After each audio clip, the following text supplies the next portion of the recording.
أعوذ بالله من الشيطان الرجيم بسم الله الرحمن الرحيم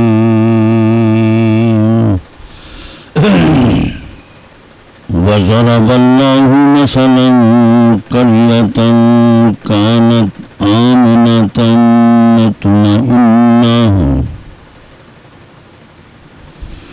يأتيها رزقها رغدا من كل مكان فكفرت بأنعم الله فأذاقها الله لبأس الجوع والخوف بما كانوا يصنعون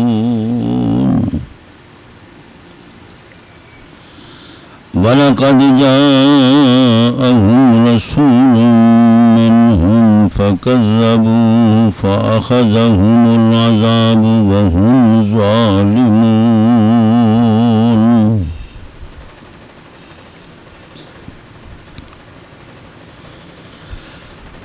اللہ نے بیان فرمائی ایک مثال بستی کی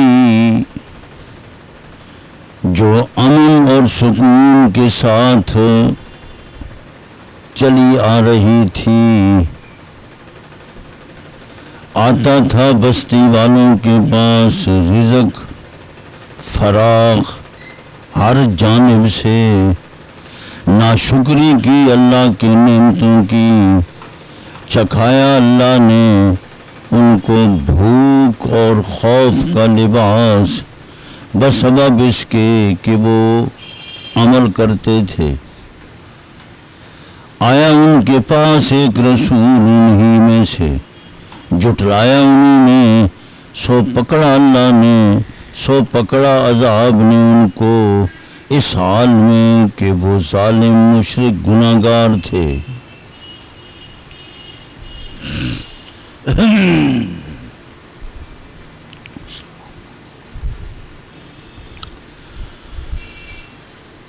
قرآن پاک نے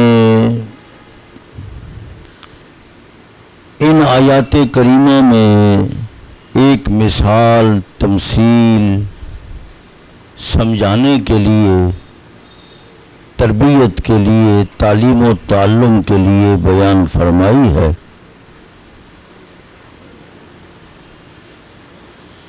قرآن مقدس ارشاد فرماتا ہے کہ ایک بستی، قریتن کے معنی بستی، قریہ کا اطلاق شہر پر بھی ہوتا ہے۔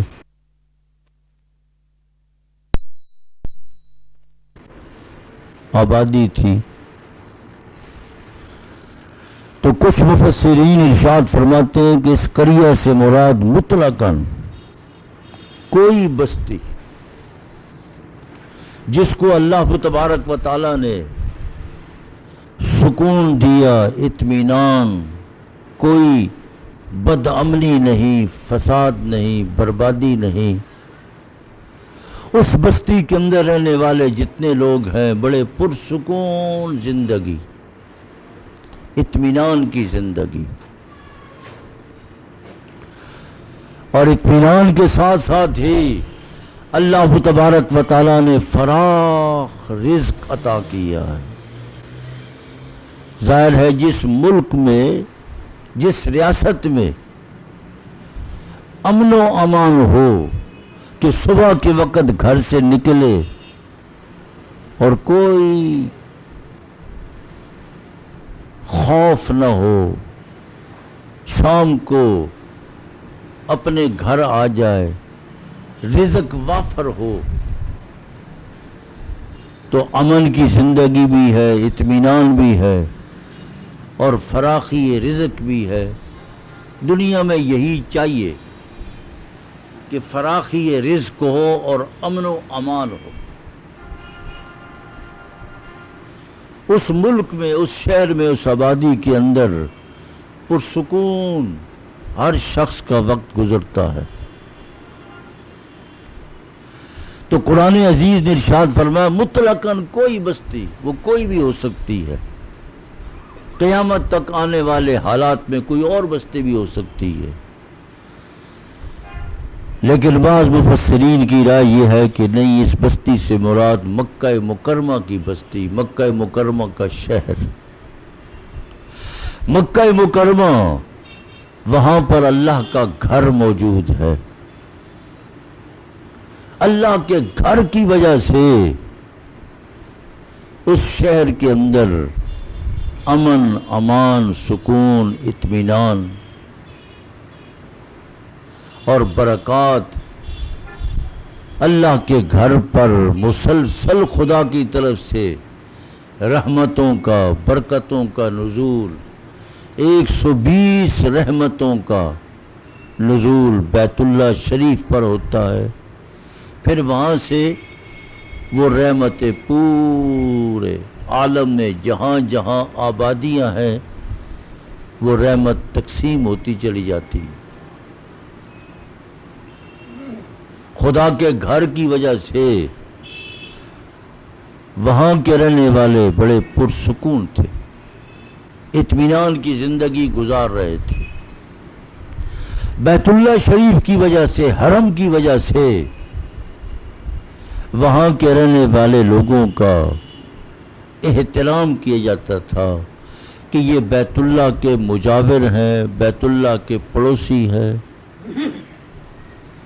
اور بیت اللہ کی وجہ سے ہر بستی، شہر، ملک والے لوگ ان کی عزت، اکرام، احترام کہ یہ مکے کا رہنے والا ہے۔ بیت اللہ شریف کی وجہ سے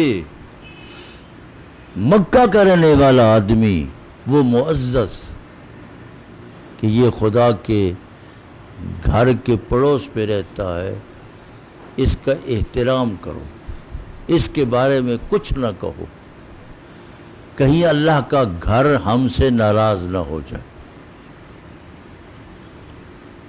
اللہ تبارک و تعالی ان کو روزی بھی وافر دے رہا تھا۔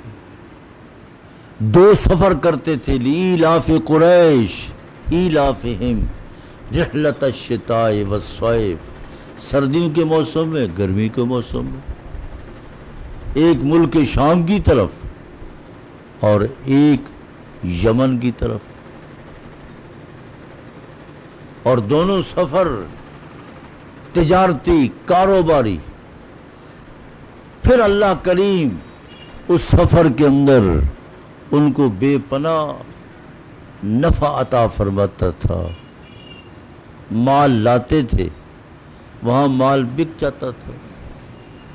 بیت اللہ شریف کی وجہ سے اطراف سے لوگ عمرہ کرنے والے، زیارت کرنے والے، حج کرنے والے وہاں جاتے ہیں۔ ہر شخص کھانے پینے کے علاوہ تبرکات، کچھ چیزیں خریدتا ہے۔ علماء نے، مشائخ نے بھی لکھا ہے کہ جب آپ عمرہ کرنے کے لیے جائیں، حج کے لیے جائیں، پیسے واپس نہ لائیں، کنجوسی نہ کریں۔ آپ پیسے جو لے کر گئے ہیں، وہ دکاندار، کاروباری لوگ جو وہاں بیٹھے ہیں وہ آپ کے انتظار میں بیٹھے ہوئے ہیں کہ عمرے والے آئیں گے، زائرین آئیں گے، حج کرنے والے آئیں گے، ہمارا مال بکے گا۔ آپ ضرور، ضرورت نہ بھی ہو پھر بھی آپ کوئی چیز خریدیں، اس میں اللہ برکت ڈالے گا۔ جو خرچ کریں گے وہاں اللہ کے گھر میں، مکہ مکرمہ میں، آپ 1000، 2000، 3000 ریال خرچ کریں گے، اللہ اس کی برکت آپ کو دے گا، کمی نہیں آئے گی۔ جو لوگ کنجوسی کرتے ہیں، صرف روٹی کھا لی، نان کھا لیا، چپاتی کھا لی، باقی پیسے لے کر آئے اور یہاں آ کر اس نے ریال بدل لیے، یہ بے برکتی ہے۔ اس سے اپنے آپ کو بچانا ہے، لے کر جائیں وہاں خرچ کریں۔ جتنی کوئی چیز خرچ کی جاتی ہے اللہ اس کے مطابق مال دیتا ہے۔ دیکھو حکماء نے، حکیموں نے لکھا ہے کہ ایک شخص کی نگاہ صحیح ہے، اگر اس کے آنکھوں پہ پٹی باندھ دو، 3 مہینے پٹی باندھو، 3 مہینے کے بعد اس کی پٹی کھولو، نگاہ ختم ہو جائے گی۔ کیوں؟ اس نے نگاہ خرچ نہیں کی. میری اور آپ کی نگاہ آنکھیں کھلی ہوئی ہیں، خرچ ہو رہی ہے، پیچھے پیدا ہو رہی ہے، پیدا ہو رہی ہے، پیدا ہو رہی ہے. دیکھو بیٹھنے والا ایک شخص بیٹھتا ہے، اپنی گدی پہ بیٹھتا ہے، بیٹھنے والا طاقتور ہے، وہ بیٹھنے کی قوت اور طاقت ہے. ہر شخص نہیں بیٹھ سکتا. جو استاذ ہے وہ بیٹھ جائے گا، جو دکاندار ہے وہ بیٹھ جائے گا. عام جو چلنے پھرنے والا آدمی آدھا گھنٹہ بیٹھا ہوا کہتا ہے مجھ سے نہیں بیٹھا جاتا، بھاگ کر جا رہا ہے. ایک شخص ہے اپنے بازو سے کام کر رہا ہے، اس کے بازو طاقتور ہے. کیوں؟ خرچ کر رہا ہے، پیچھے طاقت پیدا ہو رہی ہے. اس لیے جو مال آپ اللہ کے راستے میں، خدا کے گھر میں، مدینہ طیبہ میں خرچ کریں گے، اللہ پاک اس میں برکت ڈالے گا.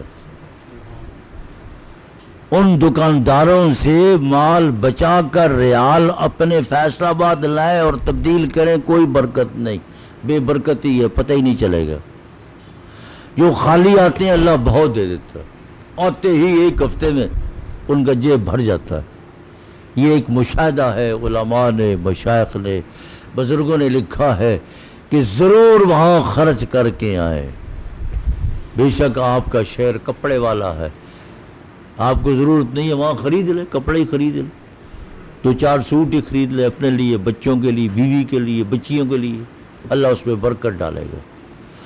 تو دیکھیے اس زمانے میں 2 سفر کرتے تھے، مال لاتے تھے، سارا بک جاتا تھا، اللہ ان کو وافر رزق عطا کرتا تھا. بیٹھے بٹھائے بیت اللہ کے مجاور ہیں، آرام سے روٹی مل رہی ہے، سارا دن بیت اللہ شریف میں بیٹھ جاتے تھے، بیت اللہ کی زیارت کر رہے ہیں، اللہ ان کو مال رزق وافر دے رہا تھا. قرآن عزیز کہتا ہے کہ اتنا رزق اور اس قدر وافر رزق تھا کہ ہر طرف سے رزق ہی رزق.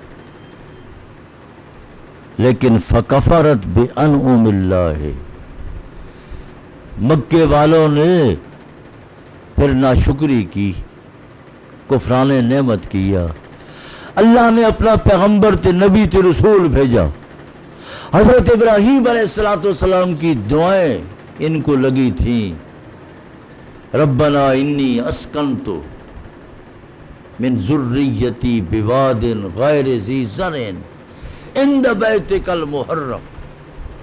اے اللہ میں نے اپنی اولاد بیت اللہ کے قریب جا کر ٹھہرا دی ہے، اللہ اکبر، غیر ذی زرع، وہاں کوئی کھیتی باڑی، خشکی خشکی. اللہ کریم نے جب بیت اللہ کو اس مقام پر آباد کیا تو یہ طائف کی سرزمین، یہ ملک شام کا حصہ ہے. حدیث پاک میں آتا ہے ملک شام سے اللہ نے وہ طائف کی سرزمین اٹھائی اور یہاں مکہ مکرمہ کے قریب رکھ دی. وہاں باغات ہی باغات ہیں، کھیتیاں ہی کھیتیاں ہیں، سبزی ہی سبزی ہے.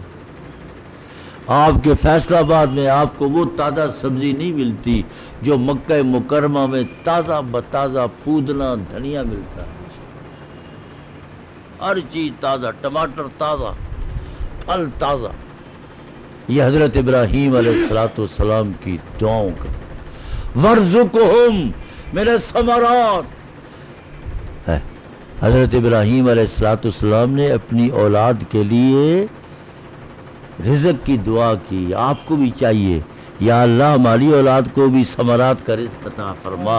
یہ سنت ابراہیمی ہے. ہاں تو اولاد کے لیے فکر کرنا، ان کے لیے دعا کرنا، یہ سنت ابراہیمی. اے اللہ میں نے ٹھہرا دیا ہے وَارْزُقْهُمْ مِنَ الثَّمَرَاتِ، پھلاں دا رزق دینا انہاں نوں، پھل کھاندے رہن. اللہ اکبر. تو پھل ظاہر بات ہے اعلیٰ چیز ہے، ہاں جی، طاقتور بھی ہے، توانا بھی ہے، زود ہضم بھی ہے، صحت بھی ٹھیک، معدہ بھی ٹھیک، انتڑیاں بھی ٹھیک. اللہ اکبر. اور ساتھ یہ بھی فرمایا وَارْزُقْهُمْ مِنَ الثَّمَرَاتِ لَعَلَّهُمْ يَشْكُرُونَ، یہ شکر بھی ادا کریں گے. اللہ. تو جہاں آپ نے اپنی اولاد کے لیے رزق کی دعا کرنی ہے تو وہاں یہ دعا بھی کریں کہ یا اللہ ان کو ساتھ ساتھ الحمدللہ شکر بجا لانے کی توفیق بھی عطا فرما، اور ہماری اولاد اچھا رزق کھا کر، اچھا پہن کر، اچھے مکان میں رہ کر دعا کریں یا اللہ شکر ہے تیرا. خدا کے ناشکر نہ بنے. تو شکر ادا کر رہے تھے. اللہ پاک نے اپنا آخری پیغمبر نبی رسول بھیجا، تو نبی رسول بھیجا تو ناشکری کی انہوں نے. اللہ. رؤسائے مکہ نے ناشکری کی، کفران نعمت کیا. 13 سال تک اللہ کا پیغمبر، اللہ کا نبی رسول ان کو توحید کی طرف بلاتا رہا. قولو لا الہ الا اللہ تفلحو. لا الہ الا اللہ پڑھو فلاح یاب ہو جاؤ گے. بس لا الہ سنتے تھے، بھاگتے تھے، کانوں میں کپڑے ٹھونستے تھے، انگلیاں ٹھونستے تھے کہ اللہ کے نبی رسول کی آواز ہم تک نہ پہنچی. اللہ. تو اللہ خوشحالی دے، خوشحالی کے ساتھ ساتھ ہی اللہ ایمان کی توفیق بھی عطا فرمائے. ان کے پاس خوشحالی تھی، رزق وافر مل رہا تھا. اللہ نے مادی رزق کے ساتھ ساتھ مانوی رزق نبی اور رسول کی شکل میں، قرآن کی شکل میں ان کو مانوی رزق دیا کہ اس کو قبول کرو. اگر تمہارا پیٹ بھرا ہوا ہے تو روح کو بھی قرآن سے بھرو، نبی کی دعوت سے بھر لو. اللہ. صرف پیٹ بھرنے سے کام نہیں چلتا، روحانیت بھی ہونی چاہیے. اور روحانیت ظاہر ہے کہ یہ رزق سے بھی اعلیٰ ہے. ایک شخص کا پیٹ بھوکا ہے.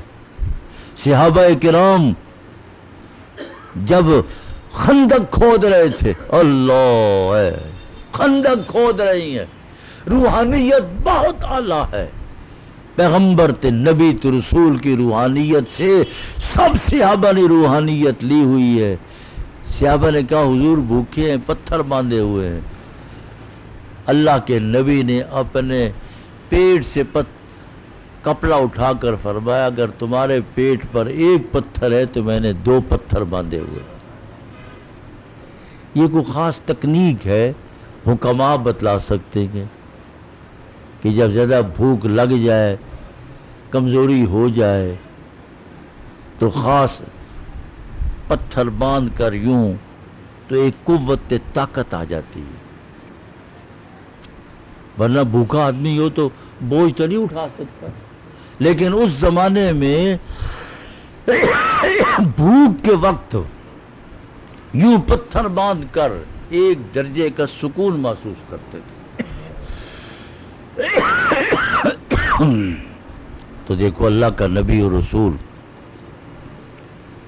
2 پتھر باندھے ہوئے ہیں، لیکن روحانیت خندق کھودتے کھودتے چٹان آ گئی، پتھر نکل آیا.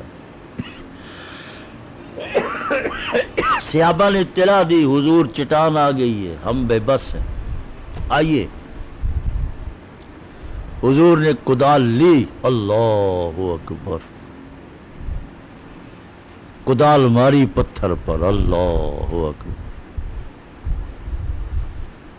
اندر سے روشنی نکلی. فرمایا اللہ نے مجھے بصرہ کی شہر اور آبادی اور بلڈنگیں اللہ نے دکھا دی. مطلب یہ ہے کہ یہ اسلامی حکومت پھیلے گی. یہ نہ سمجھو کہ یہاں ہی پتھر کھودتے رہیں گے. اب دفاع کر رہے ہیں نا، صرف مدینہ طیبہ کے دفاع کے لیے خندق کھودی جا رہی ہے. باہر سے تمام کافر وہ حملہ کر رہے تھے. تو وہ منافق کہتے تھے لو یہ بصرہ کی بلڈنگیں اور شہر اور آبادیاں دیکھ رہے ہیں، اپنا حال یہ ہے کہ مدینہ طیبہ ان سے محفوظ نہیں ہوتا، خندق کھود رہے ہیں. اس لیے روحانی قوت اور طاقت یہ بہت اعلیٰ عرفہ چیز ہے. مکے والوں کو خدا نے وافر رزق دیا، لیکن خداوند قدوس نے مانوی رزق نبی اور رسول اور قرآن کی شکل میں ان کے پاس بھیجا. وہ ناشکرے بن گئے. 13 سال تک مجبور کر دیا اللہ کے نبی کو. اللہ کا نبی اللہ کے حکم کے مطابق مکہ مکرمہ چھوڑ کر مدینہ طیبہ چلے گئے. اب اللہ نے پکڑا، وافر رزق مل رہا تھا، سب کچھ. اب اللہ کریم نے مکہ مکرمہ میں سب کچھ ہوتے ہوئے بھی اب کچھ نہ تھا. ایسا 7 سال تک ایسے قحط میں مبتلا رہے، ایسے قحط میں مبتلا رہے کہ مردار اور چمڑے اور حرام تک کھانے میں مجبور ہو گئے.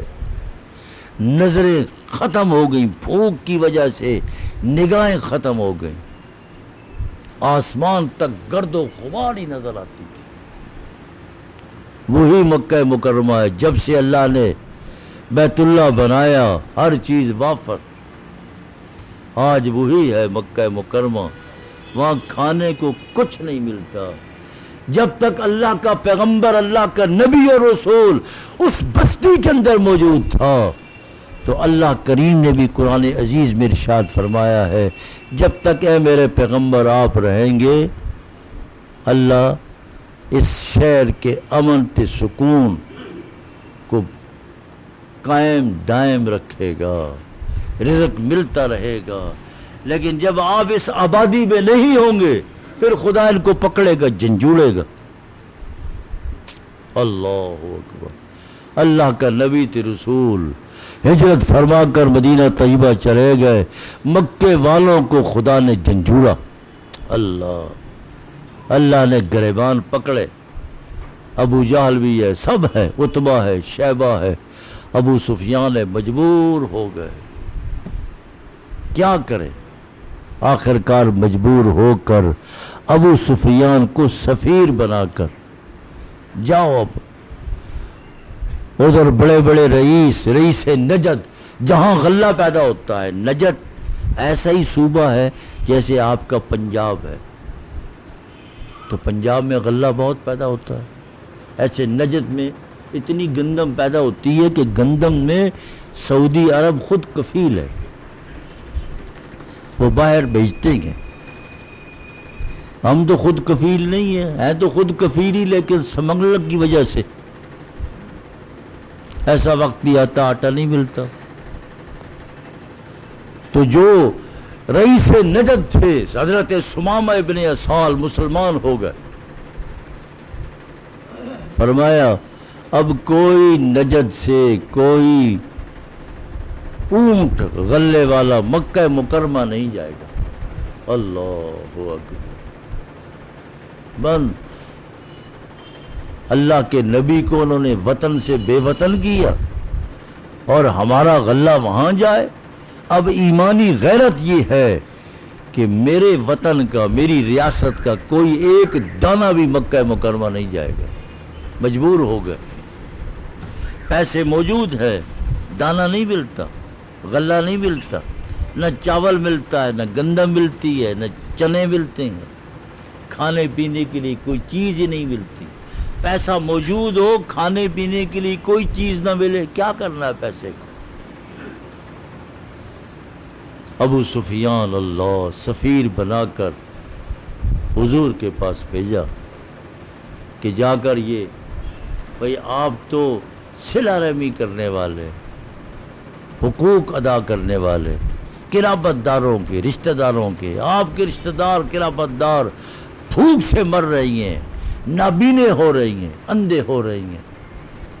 آپ ان مسلمانوں کو حکم دے دیں کہ اب وہ غلہ بھیج دیں. اللہ. حضور پاک صلی اللہ علیہ وسلم نے جب ابو سفیان نے مکہ مکرمہ کے لوگوں کے حالات سنائے تو آپ کی آنکھوں سے آنسو جاری ہو گئے. وما ارسلناک الا رحمتاً.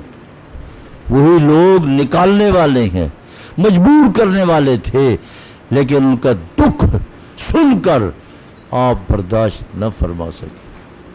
اللہ. یہاں سے پھر کل کافی وقت ہو گیا ہے، کل سے پھر انشاءاللہ یہیں سے بات شروع کریں گے. اللہ پاک خیر عطا فرمائے. الحمدللہ رب العالمین والعاقبۃ للمتقین والصلاة والسلام علی رسولہ محمد وآلہ واصحابہ اجمعین۔ یا الہ العالمین، نمازی روزہ دار تھوڑی دیر اللہ کا قرآن سمجھنے کے لیے خدا کے قرآن کے سامنے دو زانو ہو کر بیٹھیں گے، بیٹھنا قبول فرما۔ قرآن ہمارے سینوں میں داخل فرما۔ قرآن خود اپنی راہ بناتا ہے۔ اے اللہ، قرآن حکیم کے نور کو، علم کو ہمارے قلوب میں، باطن میں داخل فرماتے ہوئے صداقت و حقانیت عطا فرما۔ اے اللہ، خیر عطا فرما، خاتمہ ایمان پر فرما۔ ربنا تقبل منا انک انت السمیع العلیم وتب علینا انک انت التواب الرحیم، وصلی اللہ تعالی علی خیر خلقہ محمد وآلہ